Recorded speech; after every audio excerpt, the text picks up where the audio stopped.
საქართველოს კომპოზიტორთა შემოქმედებითმა კავშირმა კომპოზიტორისა და მომღერლის ია მაისაიას შემოქმედებით საღამოს უმასპინძლა. ღონისძიება ხელოვნების სკოლა აფხაზეთი 2-ის მიერ იყო ორგანიზებული და მასში მუსიკალური სკოლის მოსწავლეები მონაწილეობდნენ. ღირსების ორდენისა და გიორგი შარვაშიძის სახელობის სახელმწიფო პრემიის ლაურეატი, კომპოზიტორი 150-ზე მეტი სიმღერისა და მუსიკალური კომპოზიციის ავტორია. მისი შთაგონების უპირველესი წყარო მშობლიური აფხაზეთია და შესაბამისად მასზე არაერთი სიმღერა აქვს მიძღვნილი. საღამოზე კომპოზიტორის რჩეული მუსიკალური ნაწარმოებები და კომპოზიციები შესრულდა.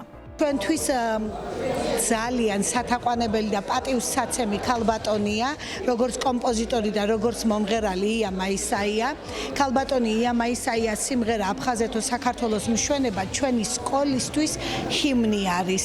აქედან გამომდინარე, დიდი სურვილი გქონდა ჩვენ, რომ ჩაგვეტარებინა ეს ლამაზი სალონური საღამო და მიგვეძღვნა ქალბატონი იასთვის. ეს არის აფხაზეთიდან დევნილი კომპოზიტორი და ამ კომპოზიტორს კიდე განსაკუთრებით ვცემთ პატივს და განსაკუთრებით გვიყვარს. მე როგორც მოსწავლე და როგორც უკვე მასწავლებელი ორივე მხრიდან ჩავერთე მის საღამოებში, იმიტომ რომ თავის დროზეც ვაკეთებდით ამ საღამოებს და ძალიან დიდი პატივია ჩემთვის მსგავსი საღამო. მადლობა, მინდა გადავუხადო ხელოვნების სკოლის მესვეურებს, დირექტორს, არაჩვეულებრივ პედ კოლექტივს და შესანიშნავ ბავშვებს, რომელმაც იმდენი იშრომეს, რომ ეს საღამო, ეს კლასიკური მუსიკის საღამო დღეს ჩვენ წარმოდგენილი იყო ასეთ დონეზე, ასეთ მაღალ დონეზე, რომ მე მაგალითად განსვიფრებული ვარ. დღეს ვიმოგზაურე აფხაზეთში. ეს იყო მოგზაურობა აფხაზეთში ნამდვილად და მე მინდა უსურვო ამათ წარმატება.